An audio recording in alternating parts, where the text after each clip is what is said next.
Today, in this video, I am going to share you the most amazing chess tricks and traps when we reach this position.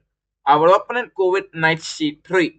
Now, his main motive is to take the knight over here defending the pawn. He may go with d3, bishop out, and castle begin with the king. That's his main plan. Now, you are playing as black, and what will you do in this position?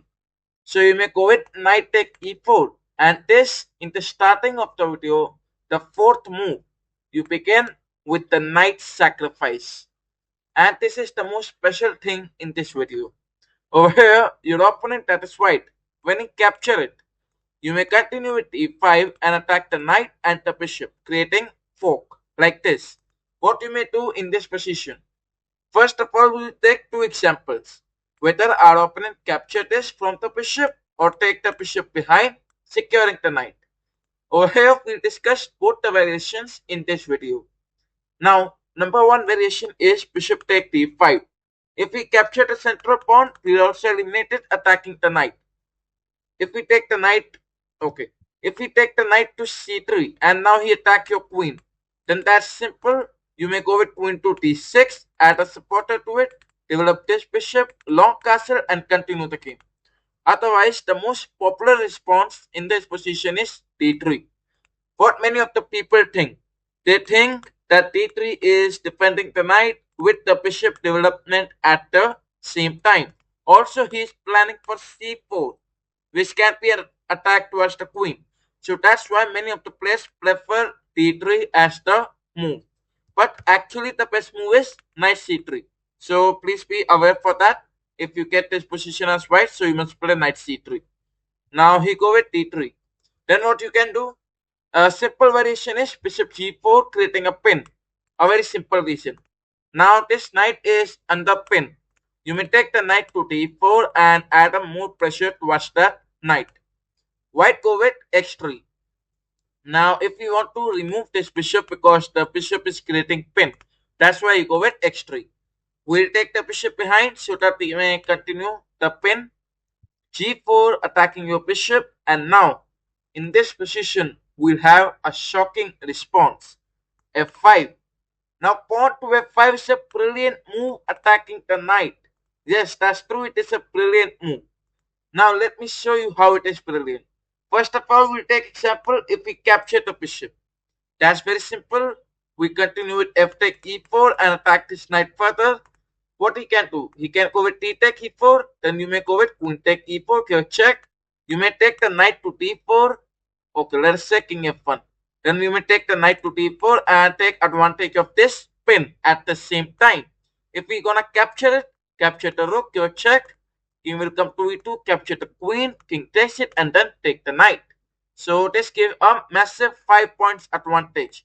So that's the reason we'll continue with f5, and if we capture, then you know what you do. So what we can do in this position is continuing with knight c3. Now my opponent is just protecting his knight so that he is attacking the queen. What will you do now? The very simple response is take advantage of the pin. Bishop e4. Now what he can do the most? Okay, let us take an example. G take h5. Not at all. Knight d4. Take advantage of the pin. Okay, let us say we go with castling is not at all important because knight take and just win the game, right? So I won't consider castling or something like that. Over here, wait. We are already taking advantage of this pin, so this will be a very easy win for you. As per computer analysis, king f1 should be the move. Once again, this is easy. Now in this position, you may not play knight take over here because if you're gonna go with knight take, then he can capture your queen. Okay, so don't go with knight taking it. Instead, go with queen take. He'll take it back, and then continue again. Already you will have a lot of advantage. He has lost the castling ability. That's a very good advantage that you are happening. Okay, so now we'll take another example. But this time, let me make a twist. White can not capture it. Now if white is not going to capture it, then what he'll do? Very easy response, bishop t3, securing the knight. What will you do now? Easy response, capture the knight. White will capture it back. Now, his main motive to attack this knight, so that we'll take it and then knight can capture the pawn. This means this pawn is our main weakness. So we'll go with bishop d6 and add a supporter to this pawn. Now, let me reveal the plan. Our main plan is already to attack f5 with the bishop under attack. But, okay, you might say f5 was a very good move. Why didn't I play that? Because if you go with f5 in an early move, you'll go with bishop takes c6, you'll take it and knight take on pawn. So never go with f5 in the opening. Instead, go with bishop d6 first secure the pawn. Then you may have some responses like f5 supported by the bishop. You may even castle and make it more aggressive. Okay, so white's turn and white continue with castling. We also castle, king safety is important. And then rook comes to e1. He open up the rook file, which is very important in the opening. An easy response will take an advantage of the pins. So bishop g4 creating a pin. You may take the knight to d4 and add more pressure. So white continue with x3. We'll go with bishop x5, g4. Now we go with f5. Once again, this position is quite similar. You're gonna capture the bishop. That's very easy. F take e4, open up the rook file. He think that he can go with knight x2. No need to worry. You can go with queen x4. Attack like this. You may attack this king territory, and that's the best thing you can have. So we'll go back. Now we consider he's not going to take. Obviously, he's not a very big fellow. Yeah, over here, if we continue with bishop take f5, then you will become Gotham and you will sacrifice the rook. If you capture it back, you'll go with knight d4.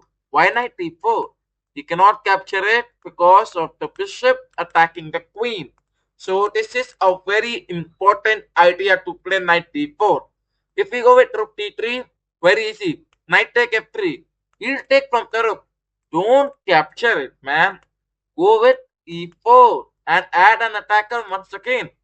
So you may capture it back from the bishop attacking through this diagonal with this bishop already open. So this is the best advantage that you can have.